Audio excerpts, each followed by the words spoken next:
কি কিন্তু এবার ত্রিশূল দিয়ে বধ করেই ছাড়বে রুদ্রকে।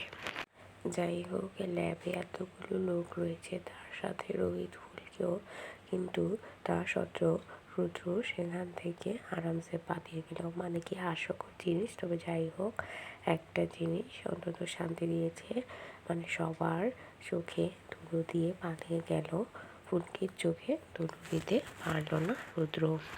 মানে এবার ফুলকি একেবারে মহাদেবের ত্রিশূল হাতে একেবারে মা দুর্গার রূপ নিয়েছে।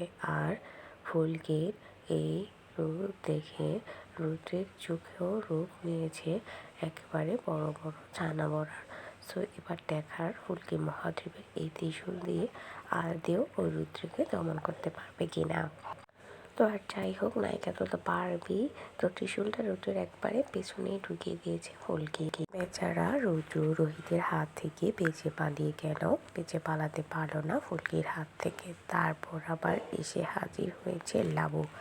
আর ত্রিশূলটা কিন্তু ফুলকি মিছে মিছে হাতে উঠায়নি, সত্যিকারের রুদ্রকে বধ করতেই উঠিয়ে দিয়ে।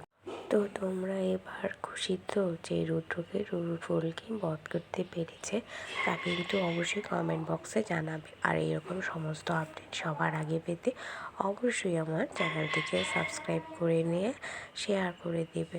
আর সবাই ভালো থেকো, অনেক অনেক।